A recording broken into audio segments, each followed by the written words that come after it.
అందరికీ నమస్కారము. పద్య సౌరభం ఛానల్కు స్వాగతం. బాల వ్యాకరణము తద్దిత పరిచ్ఛేదము 19వ సూత్రం నుండి చూద్దాం. 19వ సూత్రము తవర్ణకంబు కులవాచకంబునకు స్త్రీవాచ్యం బగునప్పుడు మతుబద్ధకంబునందగు. తా అనేటువంటి వర్ణకము కులవాచకంబునకు స్త్రీవాచ్యం బగునప్పుడు, కులవాచకం కులాన్ని సూచించేటువంటి పదము పుంస్త్వం కాకుండా కేవలం స్త్రీని సూచించేటువంటి కులవాచకమైనప్పుడు మతుబద్ధకంలో ఇతని అందు కలదు అనేటువంటి అర్థంలో తా అనేటువంటి వర్ణకం చేరుతుంది. కొరవ అనేటువంటిది స్త్రీ కులవాచకము, ఇది స్త్రీవాచక శబ్దం అయినప్పుడు తవర్ణం చేరి కొరవత అయింది. తవర్ణం చేరి కొరవత కాగా ఇది అదంతము అమహత్ నపుంసకలింగం కాబట్టి మువర్ణం చేరి కొరవతము అయింది. కొరవతము కాయింది. కొరవతము కాగా ఇది స్త్రీలింగ శబ్దం అంటున్నాడు. స్త్రీలింగ శబ్దం అంటున్నాడు కాబట్టి స్త్రీలింగ శబ్దానికి ప్రథమైక వచనమునకు లోపంబగు సూత్రం ప్రకారం మువర్ణం లోపించి కొరవత అనేటువంటి రూపమే మనకు నిలిచి ఉంటుంది. అలాగే చాకి అనేటువంటి కులవాచక శబ్దము. ఈ కులవాచక శబ్దం స్త్రీవాచ్యం అయినప్పుడు ఈ సూత్రం ప్రకారం తవర్ణకం చేరి చాకిత కాగా ఇది అదంతము అమహత్ నపుంసకలింగం కాబట్టి మువర్ణకం 39వ సూత్రం ప్రకారం మువర్ణకం అయి చాకితము. అనంతరం ఇది స్త్రీలింగం కాబట్టి స్త్రీలింగ శబ్దాల ప్రథమైక వచనమునకు లోపం బహు కావున మూలోపించి చాకిత అనే రూపం ఏర్పడింది. అలాగే బోయత, వానెత, సాలెత అనేటువంటి రూపాలు మనకు ఏర్పడుతున్నాయి. తవర్ణకంబు కులవాచకంబునకు స్త్రీవాచ్యం బగునప్పుడు మతుబద్ధకంబునందగు. తా అనేటువంటి వర్ణకము కులాన్ని సూచించే పదము, అది స్త్రీని సూచించినప్పుడు మతుబద్ధకంలో తా వర్ణకం చేరుతుంది. పురుషుణ్ణి సూచించినప్పుడు చేరదు. కులాన్ని సూచించాలి, స్త్రీని సూచించాలి, మతుబద్ధకాన్ని కలిగి ఉన్నప్పుడు మాత్రమే అలాంటి పదాలకు తవర్ణకం చేరిన తర్వాత కొరవత, చాకిత, బోయత, వాణిత, సాలెత రూపాలు ఏర్పడి అనంతరం ఇవి అదంతాలు అమహత్ నపుంసకలింగాలు కాబట్టి మువర్ణకం చేరి కొరవతము, చాకితము లాంటి రూపాలు ఏర్పడి స్త్రీలింగ శబ్దాల ప్రథమైక వచనానికి లోపం కాబట్టి మువర్ణం లోపించి కొరవత, చాకిత, బోయత, వాణిత, సాలెత అనేటువంటి రూపాలే నిలిచి ఉంటున్నాయి. తవర్ణకంబు పరంపగుచో ఒకానొకతో ఎత్కంబు చూపెట్టాడు. ఇంతకు ముందు మనకు స్త్రీవాచ్యం అయినటువంటి కులవాచకం స్త్రీవాచ్యం అయినప్పుడు మతుబద్ధకంలో తవర్ణకం చేరుతుంది అని బోయత మొదలైనటువంటి రూపాల గురించి చర్చించాం. ఈ సూత్రంలో తవర్ణకంబు పరంబగుచో ఒకానొకచో ఏత్వంబు చూపెట్టాడు. కొన్ని చోట్ల ఏత్వము వస్తుంది అని చెప్తున్నాడు. చెంచు అనేటువంటి ప్రాతిపదిక ఉకారాంత కోశబ్దములకు అంతటా ఉవర్ణకంబు కాబట్టి చెంచువు అయింది. ఇది కులవాచకము స్త్రీవాచకం కావున ఇంతకు ముందు 19వ సూత్రం ప్రకారము తా చేరి చెంచువు ప్లస్ తా అయింది. అనంతరం చెంచువు ప్లస్ తా అయిన తర్వాత సమాస వ్యక్తికి లోపంబగు లట్నకు కాదు కాబట్టి ఊ లోపించి చెంచు ప్లస్ తా అయింది. ఈ సూత్రం ప్రకారం తవర్ణకం పరంపగునప్పుడు ఒకానొకచో ఎత్వంబు చూపెట్టడి. ఉత్వానికి ఎత్వం వచ్చి చెంచేత అయింది. అనంతరం ఇది అదంతము అమహత్ నపుంసకలింగం కాబట్టి మువర్ణకం చేరి చెంచెతము అయింది. ఇది స్త్రీలింగ శబ్దం కాబట్టి స్త్రీలింగము మీద ప్రథమైక వచనం మనకు లోపం బహు కావున మూ లోపించి చెంచేత అనేటువంటి రూపం మనకు ఏర్పడింది. అలాగే మాల శబ్దము, ఈ శబ్దానికి మువర్ణం అమహత్ నపుంసకలింగం కాబట్టి మువర్ణకం చేరింది. మువర్ణం చేరి మాలము అయింది. ఇది కులవాచకము స్త్రీవాచ్యం అయినప్పుడు తవర్ణకం చేరి ఇంతకుముందు సూత్రం ప్రకారం తా చేరింది. చేరగా సమాస వ్యక్తికి లోపం బహు లట్నం కాదు కాబట్టి మూ లోపించి మాల ప్లస్ తా అయింది. కాగా ఈ సూత్రం ప్రకారం తవర్ణకం పరంపైనప్పుడు ఒకానొకతో ఎత్వంబు చూపెట్టాడు కాబట్టి ఇక్కడ అత్వానికి ఏత్వం వచ్చి మాలెత అయింది.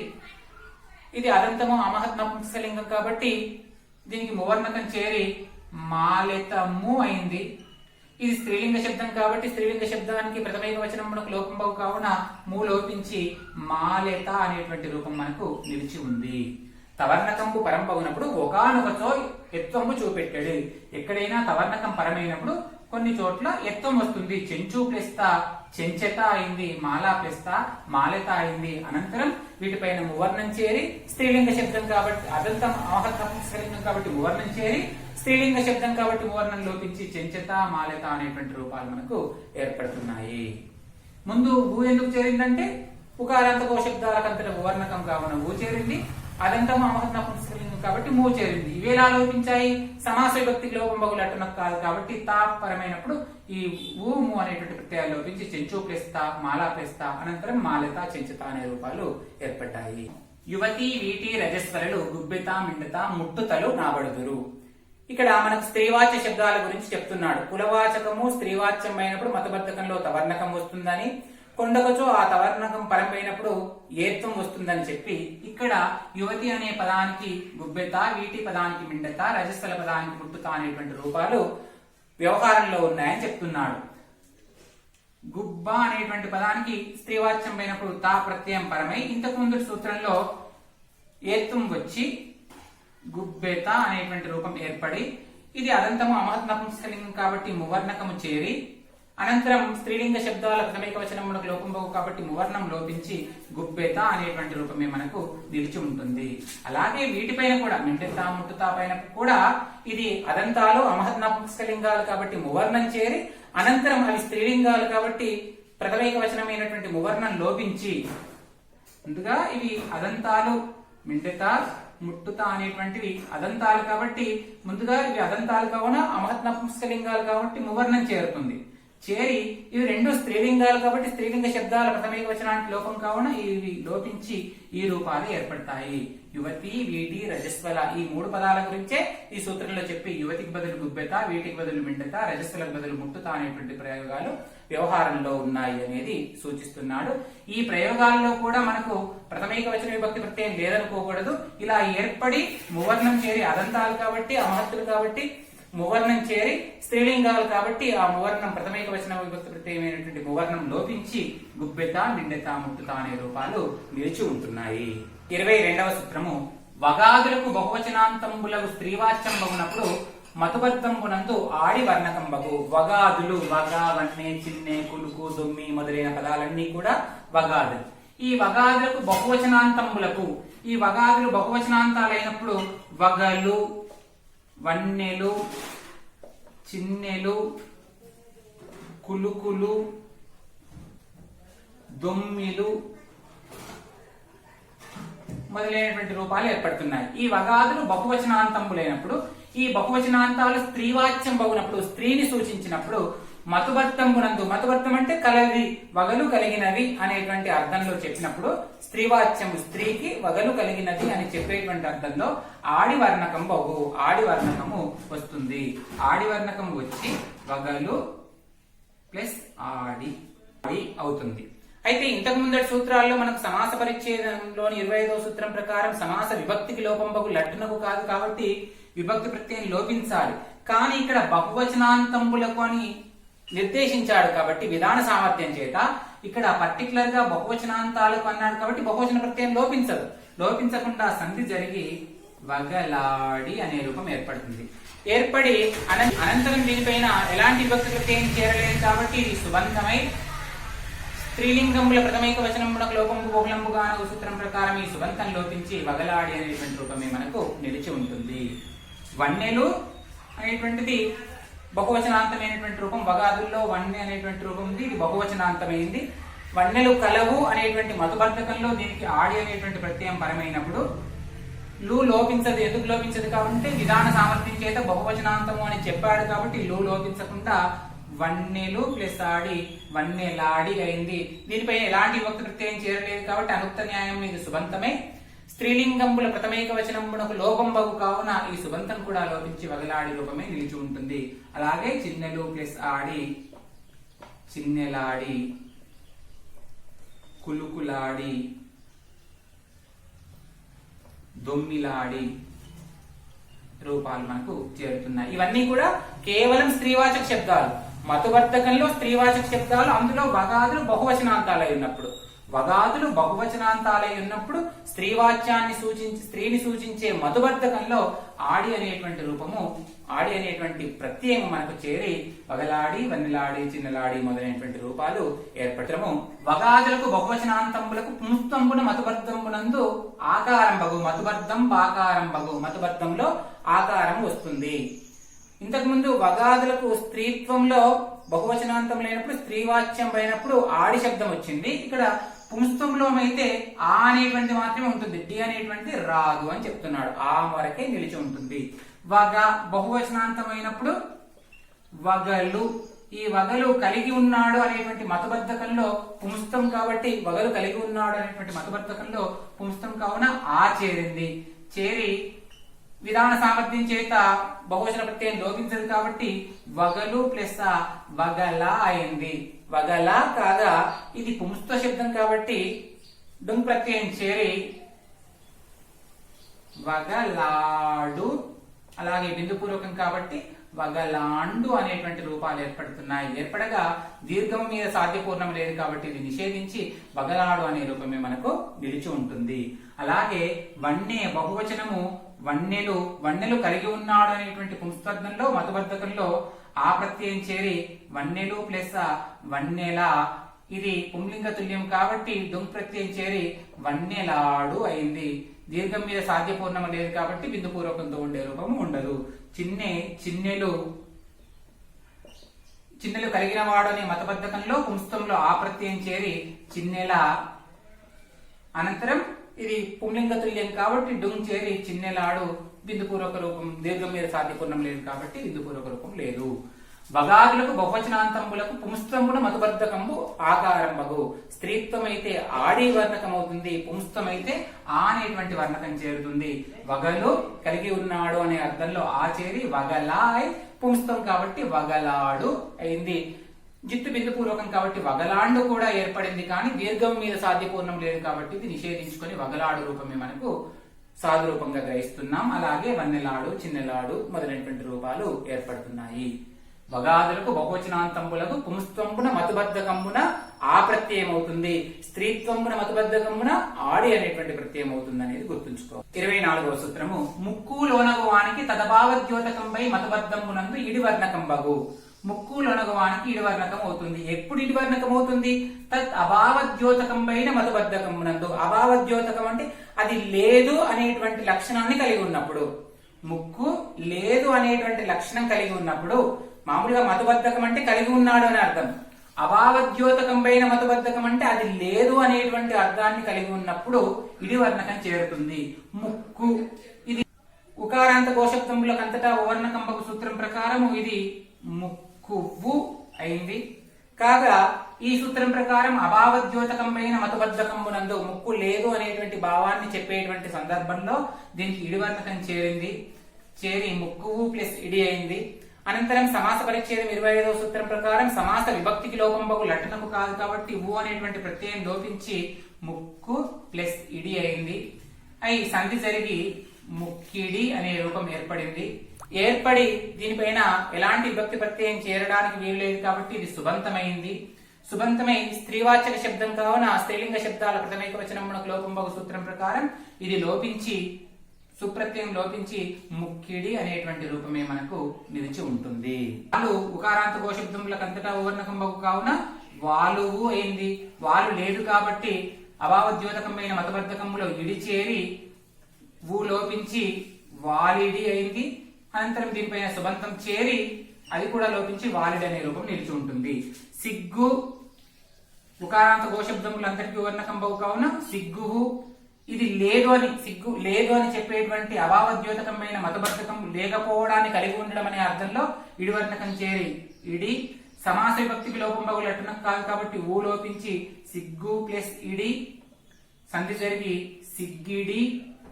అనంతరం దీనిపైన ఎలాంటి విభక్తి ప్రత్యయం లేదు కాబట్టి సుబంతమై సిగ్గిడి సుబంతమైనప్పుడు స్త్రీవాచక శబ్దం కాబట్టి స్త్రీలింగ శబ్దాల ప్రథమైక వచనానికి లోపంబగు సూత్రం ప్రకారం ఇది లోపించి సిగ్గిడి అనే రూపమే మనకు నిలిచి ఉంటుంది. ఇలా ముక్కు లోనగువానికి తదభావద్యోతకంపై మతబద్ధంబునందు ఇడివర్ణకంబగు. అది లేదు, అది లేకపోవడాన్ని కలిగి ఉండడం, లేకపోవడం అనే లక్షణాన్ని కలిగి ఉండడం అనే అర్థంలో ఇడివర్ణకం చేరి ముక్కు లేకపోవడం అనే లక్షణాన్ని కలిగి ఉంటే ముక్కిడి, వాలు లేకపోవడం అనే లక్షణాన్ని కలిగి ఉంటే వాలుడి, సిగ్గిడి అనేటువంటి రూపాలు మనకు ఏర్పడుతున్నాయి. మానార్థంబున కేకత్వంబునందు ఎడవర్ణకంబగు. మానార్థాలు, మానార్థం అంటే కొలతలను సూచించేటువంటి అర్థాలు. తూము, ముంతాది, సామూర, గుండ, గంప ఇవన్నీ కూడా కొలవడానికి వీలైనటువంటి పరికరాలు, కొలవడాన్ని సూచించేటువంటి అంశాలు. ఈ మానార్థాలకు ఏకత్వంబునందు ఎడవర్ణకంబగు. ఏకత్వంబులో ఏకత్వం ఒకటి అని సూచించేటువంటి అర్థంలో ఎడువర్ణకం చేరుతుంది. మానార్థకంలో ఏకత్వాన్ని సూచించేటువంటి అర్థంలో ఎడువర్ణకము చేరుతుంది. చేరగా తూము అనేటువంటి పదాన్ని తీసుకుంటే ఉకారాంత కోశబ్దములకంతటా ఉవర్ణకంబగు సూత్రం ప్రకారము తూమువు అయి, ఇది మానార్థముల ఏకత్వం కాబట్టి ఎడు చేరి సమాసంలోని 25వ సూత్రం ప్రకారం విభక్తికి లోపము జరిగి తూము ప్లస్ ఎడు తూమెడు కాగా, ఇది ఉకారాంతం కాబట్టి ఉకారాంత కోశబ్దములకంతటా ఉవర్ణకంబగు కావున మళ్ళీ ఊ చేరి తూమెడు ప్లస్ వు ఐ, అనంతరం ఇది స్త్రీలింగ శబ్దం అవుతుంది కాబట్టి స్త్రీలింగ శబ్దంలో ప్రథమ ఏకవచనం లోపంబగు సూత్రం ప్రకారం వు లోపించి తూమెడు అనేటువంటి రూపం మనకు నిలిచి ఉంటుంది. తూము అనేటువంటి మానార్థము. ఈ తూము అనేటువంటి మానార్థం ఉకారాంతం కాబట్టి ఉకారాంత గోశబ్దములకంతటా ఉవర్ణకంబగు కావున తూమువు. ఏకత్వమున ఎడువర్ణకం చేరి తూమువు ప్లస్ ఎడు. సమాస విభక్తికి లోపంబగు లట్టనకు కాదు కాబట్టి ఊ ప్రత్యయం లోపించి తూము ప్లస్ ఎడు సంధి జరిగి తూమెడు. అనంతరం ఉకారాంత గోశబ్దములకంతటా ఉవర్ణకంబగు కావున తూమెడువు. ఇది స్త్రీలింగ శబ్దం కాబట్టి స్త్రీలింగ శబ్దాల ప్రథమ ఏకవచనానికి లోపంబు అవు కాబట్టి ఊ లోపించి తూమెడు అనే రూపం ఏర్పడింది. అలాగే ముంత, ఇది అదంతము అమహద్వాచకము అమహత్ నపుంసకలింగం కాబట్టి మువర్ణం చేరి ముంతము అయింది. ఈ సూత్రం ప్రకారము కొలత కాబట్టి ఏకత్వంలో ఎడువర్ణకం చేరింది. చేరి సమాస విభక్తికి లోపంబగు లట్టనకు కాదు కాబట్టి మూ లోపించి ముంత ప్లస్ ఎడు అయింది. సంధి జరిగి ముంతేడు అయింది. అనంతరం ఉకారాంత కోశబ్దములకు వర్ణకంబగు సూత్రం ప్రకారం ఊ చేరి స్త్రీలింగ శబ్దంలో ప్రథమైక వచనములకు లోపంబగు సూత్రం ప్రకారం ఆ ఊ లోపించి ముంతెడు అనేటువంటి రూపమే నిలిచి ఉంటుంది. అలాగే వీస నుండి వీసెడు, మూర నుండి మూరెడు, కుండ నుండి కుండెడు, గంప నుండి గంపెడు అనేటువంటి రూపాలు మనకు ఏర్పడుతున్నాయి. మానార్థమునకు ఏకత్వమునందు ఎడవర్ణకంబగు. మానార్థాలంటే కొలతలను సూచించేటువంటి పదాలలో ఏకత్వములో ఒకదాన్ని సూచించేటువంటి సమయంలో ఎడువర్ణకం చేరుతుంది. చేరడానికంటే ముందు గతంలో చెప్పుకున్నటువంటి వ్యాకరణ కార్యాలు జరిగి ఎడువర్ణకం చేరుతుంది. తూము ఉకారాంత కుండ చూద్దాం, మూర చూద్దాం. మూర ము అదంతము అమహత్ నపుంసకలింగం కాబట్టి మువర్ణకం చేరి మూరము అయింది. ఈ సూత్రం ప్రకారం ఏకత్వమును ఎడు చేరి మూరము ప్లస్ ఎడు. అనంతరం సమాస విభక్తికి లోపంబగు లట్టనకు కాదు కాబట్టి మూరములో మూ లోపించి మూరా ప్లస్ ఎడు మూరెడు అయి. ఉకారాంత కోశబ్దముల అంతటకు వర్ణకంబగు సూత్రం ప్రకారం మూరెడు వు అయి. అనంతరం స్త్రీలింగ శబ్దాల ప్రథమైక వచనానికి లోపంబగు సూత్రం ప్రకారం ఊ లోపించి మూరెడు అనేటువంటి రూపమే మనకు నిలిచి ఉంటుంది. అలా తూము, ముంత, వీస, మూర, కుండ, గంప మొదలైనటువంటి మానార్థాలన్నింటికీ కూడా కొలతలను సూచించేటువంటి వీటన్నింటికి ఎడువర్ణకం చేరి తూమెడు, ముంతెడు, వీసెడు, మూరెడు, కుండెడు రూపాల సూత్రము. ఎడువర్ణకంబు పరంబగునప్పుడు లివర్నంబు లోపించు. ఇంతకుముందు మానార్థాలకు ఎడువర్ణకంబు అన్నాడు. మానార్థాలకు ఎడువర్ణకం, ఇక్కడ కూడా పిడికెడు, కంకెడు మొదలైనటువంటి మానార్థాలు. ఈ మానార్థాలకు ఎడువర్ణకం వస్తుంది, కానీ ఎడువర్ణకం పరంపకున్నప్పుడు లివర్ణంబు లోపించు అంటున్నాడు. లి అనేటువంటి వర్ణము లోపిస్తుంది. పిడికిలి అనేటువంటిది మానార్థం. మానార్థానికి ఏకవచనంలో ఎడువర్ణకం వస్తుంది కాబట్టి పిడికిలి ప్లస్ ఎడు. వాస్తవానికి పిడికిలి ఇది సుబంతం, సుబంతమై అనంతరం సు కూడా లోపిస్తుంది. సుబంతమై ఇదానికి ఎక్కడ ప్రత్యయం లేదు కాబట్టి సుబంతమై. ఇది స్త్రీలింగ ఏకవచన శబ్దం కాబట్టి ఏకవచన ప్రత్యయమైనటువంటి సు లోపించి పిడికిలి అనే రూపమే మనకు నిలిచి ఉంటుంది. నిలిచి ఉండగా ఈ ఇంతకు ముందు సూత్రం ప్రకారం మానార్థమునకు ఎడువర్ణకంబగు కావున పిడికిలి ప్లస్ ఎడు పిడికెడు, పిడికిలి ప్లస్ ఎడు అవుతుంది. సు లోపించినప్పుడు పిడికిలి ప్లస్ ఎడు కాగా, ఈ సూత్రం ప్రకారం ఎడువర్ణకం పరంపకున్నప్పుడు లివర్ణం లోపిస్తుంది. లోపించి పిడికి ప్లస్ ఎడు పిడికెడు ఐ. ఇది ఉకారాంతం కాబట్టి ఉకారాంత కోశబ్దములకు అంతటా ఉవర్ణకంబగు కావున పిడికెడువు ఐ. స్త్రీలింగ శబ్దం కాబట్టి ప్రథమైక వచనమునకు లోపంబగు సూత్రం ప్రకారం ఊ లోపించి పిడికేడు అనేటువంటి రూపమే మనకు నిలిచి ఉంటుంది. అలాగే కంకిలి ప్లస్ ఏ విభక్తి ప్రత్యయం లేదు కాబట్టి సు ఉంది. ప్రథమైక వచనము స్త్రీలింగ ప్రథమైక వచనమునకు లోపంబగు సూత్రం ప్రకారం సు లోపిస్తుంది. ఏకార్థం మానార్థమునకు ఏకత్వమున ఎడు ప్రత్యయం వచ్చింది. రాగా కంకిలి ప్లస్ ఎడు ఎడు పరం అయినప్పుడు లివర్ణకం లోపించి కంకి ప్లస్ ఎడు కంకెడు అయింది. కంకెడు అయిన తర్వాత ఉకారాంత గోశబ్దములకు అంతటా ఓవర్ణకంబకు కావున ఊ చేరి స్త్రీలింగ ప్రథమైక వచనములకు లోపంబగు సూత్రం ప్రకారం ఊ లోపించి కంకెడు రూపం ఏర్పడింది. అలాగే పుడిసిలి పుడిసెడు, దోసిలి దోసెడు అనేటువంటి రూపాలు మనకు ఏర్పడుతున్నాయి. ఎడువర్ణకం పరంపగునప్పుడు లివర్ణంపు లోపించు. ఇంతకుముందు సూత్రంలో మానార్థమునకు ఏకత్వమున ఎడువర్ణకం చేరింది. అలాంటి ఎడవర్ణకం పరమైనప్పుడు మానార్థాలలో లివర్ణం ఉంటే ఆ లివర్ణం లోపించి పిడికెడు, కంకెడు, దోసెడు, పుడిసెడు అనేటువంటి రూపాలు ఏర్పడుతున్నాయి. ఏర్పడిన పిమ్మట ఉకారాంతాలు కాబట్టి ఉవర్ణం చేరి, స్త్రీలింగ శబ్దాలు కాబట్టి ప్రథమైకవచనమైనటువంటి ఊర్ణం లోపించి పిడికెడు, కంకెడు, దోసెడు, పుడిసెడు అనేటువంటి రూపాలే నిలిచి ఉంటున్నాయి. 27వ సూత్రము దగ్నార్థమున బంటి కొలదులగు. దగ్నార్థము దగ్నచ్ ప్రత్యయార్థం కలిగినటువంటి, సంస్కృతంలో దగ్నచ్ అనేటువంటి ప్రత్యయానికి అంతవరకు అనేటువంటి అర్థం ఉంది. ఆ అర్థంలో ప్రయోగించినప్పుడు బంటి కొలది అనేటువంటి ప్రత్యయాలు చేరుతాయి. ఉదాహరణకి మోకాలు వరకు అని చెప్పాల్సి వచ్చినప్పుడు మోకాలు ఉకారాంతం కాబట్టి ఉకారాంత గోశబ్దములకు అంతటా ఉవర్ణకంపకు సూత్రం ప్రకారం ఊ చేరి మోకాలువు అయింది. మోకాలు వరకు అని చెప్పాల్సిన సందర్భంలో దగ్నార్థంలో బంటి చేరుతుంది కాబట్టి మోకాలువు ప్లస్ బంటి. సమాస విభక్తికి లోపంబగు లట్టునకు కాదు అనే సూత్రం ప్రకారం ఊ లోపించి మోకాలు ప్లస్ బంటి కాగా నిక్కలాదులు యథాప్రకారముగా గ్రాహ్యముల సూత్రం ప్రకారము మోకాలులో ఉత్తమం ఇత్వంగా మారి మోకాలి బంటి అయింది. దీనిపైన ఎలాంటి విభక్తి ప్రత్యయం చేరలేదు కాబట్టి ఇది సుబంతమై మోకాలి బంటి సు అయింది. ఇది స్త్రీలింగ శబ్దం కాబట్టి స్త్రీలింగ శబ్దాల ప్రథమైక వచనానికి లోపంబు అగు కావున సు లోపించి మోకాలి బంటి అనేటువంటి రూపాలు మనకు ఏర్పడుతున్నాయి. అలాగే మోకాలు బంటి కాకుండా మోకాలు ప్లస్ కొలది అనంతరం ఊ లోపించి మోకాలు కొలది, మోకాలి కొలది అనేటువంటి రూపాలు మనకు ఏర్పడుతున్నాయి.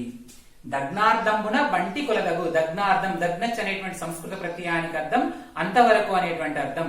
ఆ అర్థంలో బంటి కొలది అనేటువంటి ప్రత్యయాలు మనకు చేరుతున్నాయి. మోకాలు ఉకారాంత గోశబ్దములకు అంతటా ఉవర్ణకంబగు మోకాలువు. సమాస విభక్తికి లోపంబగు లట్టనకు కాదు కాబట్టి మోకాలువులో ఊ లోపించింది బంటి పరమైనప్పుడు మోకాలు ప్లస్ బంటి కాగా నిక్కలాదులు యథాప్రకారం గ్రాహ్యంబులు కాబట్టి మోకాలిగా మారి మోకాలి బంటి. ఇది సుబంతమై ఇది కూడా లోపించి మోకాలి బంటి అనే రూపం ఏర్పడింది. అలాగే మోకాలి కొలది అనే రూపం కూడా నిలిచి ఉంటుంది. వీటితో పాటు రొమ్ము బంటి అంటే రొమ్ము వరకు అన్నప్పుడు రొమ్ము బంటి, రొమ్ము కొలది అనేటువంటి రూపాలు మనకు నిలిచి ఉంటున్నాయి. రొమ్ము బంటి, రొమ్మువు ప్లస్ బంటి, రొమ్ము బంటి, రొమ్ము బంటివు, రొమ్ము బంటి అనేటువంటి రూపాలు చూద్దాం. రొమ్ము ఉకారాంత గోశబ్దం కాబట్టి ఊ చేరింది, బంటి చేరింది. అనంతరం సమాస విభక్తి లోపించి రొమ్ము ప్లస్ బంటి రొమ్ము బంటి అయి దీనికి ఊ చేరింది, రొమ్ము బంటి అయింది. రొమ్ము బంటి అయిన తర్వాత దీనిపైన ఎలాంటి ప్రత్యయం లేదు కాబట్టి సుబంతమై స్త్రీలింగ ప్రథమైక వచనములకు లోపంబగు కాబట్టి ఇది లోపించి రొమ్ము బంటి అనేటువంటి రూపం మనకు నిలిచి ఉంది. అలాగే మోకాలి బంటి, రొమ్ము బంటి.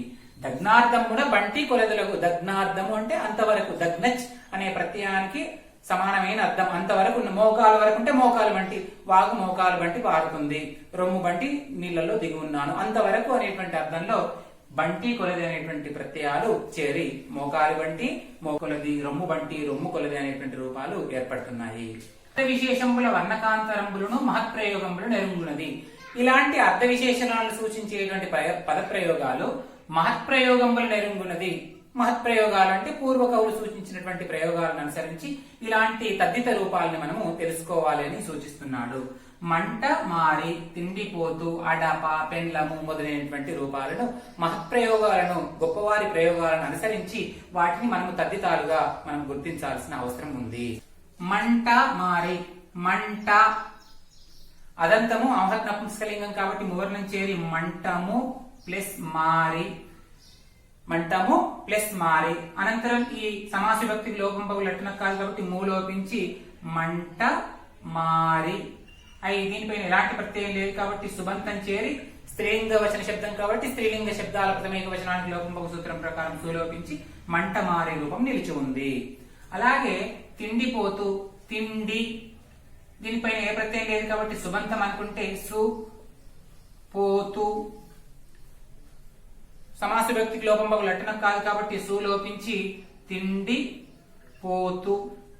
అనంతరం ఉకారాంత గోశబ్దములకు అంతట వర్ణకం బహు కావున తిండి పోతువు. ఇది స్త్రీలింగ శబ్దము ఏకవచనం కాబట్టి స్త్రీలింగ శబ్దం ప్రథమ ఏకవచనమునకు లోపం బహు కావున ఊ లోపించి తిండి పోతు అనేటువంటి రూపాలు ఏర్పడుతున్నాయి. ఇవి రెండు కూడా తచ్చీల శబ్దాలు. తినడం గుణంగా కలిగిన వాడు తిండిపోతూ, మండడం గుణంగా కలిగినది మంట మారి. తత్శీల శబ్దాలు, ఆ గుణం కలిగినవి అనే అర్థంలో ఇలాంటి రూపాలు మనకు ఉన్నాయి. అలాగే అడపము, అడప అదంతం కాబట్టి అదంతము అమహద్వాచకం కాబట్టి మువర్ణం చేరి అడపము.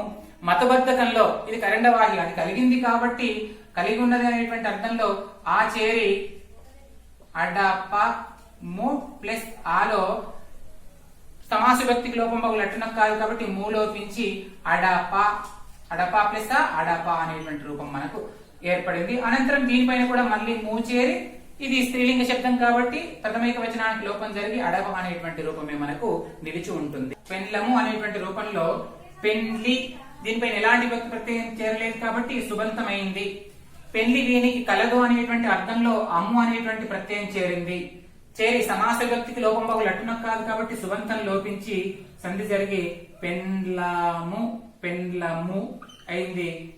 పెండ్లము అయింది. ఉకారాంత గోశబ్దములకు అంతటా ఓర్ణకం బహు కాబట్టి పెండ్లమువు అయి స్త్రీలింగ శబ్దము కాబట్టి ఓర్ణకం లోపించి పెండ్లము అనేటువంటి రూపమే మనకు నిలిచి ఉంటుంది.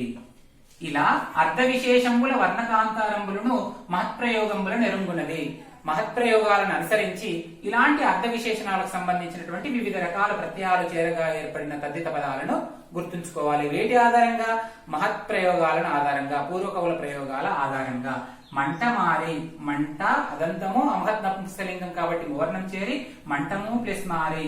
తిండి పోతు, తిండి ఎలాంటి ప్రత్యయం లేదు కాబట్టి సుబంతం చేరి తిండి సు పోతు. కాగా 25వ సూత్రం ప్రకారం సమాస వ్యక్తికి లోపం బహు లట్టునం కాదు కాబట్టి ము సు ఇవి లోపించి మంట మారి తిండిపోతైంది. ఉకారాంత గోశబ్దములకు ఊవర్ణకం బహు కావున ఊ చేరింది. ఏ ప్రత్యయం లేదు కాబట్టి అనుక్త న్యాయం సుబంతమైంది.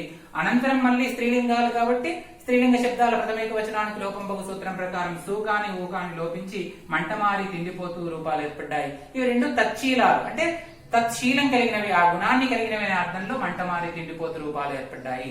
అడప అనేటువంటిది అడపము అదంతము అమహత్ నపుంసకలింగం కాబట్టి మువర్ణం చేరి అడపము అయింది.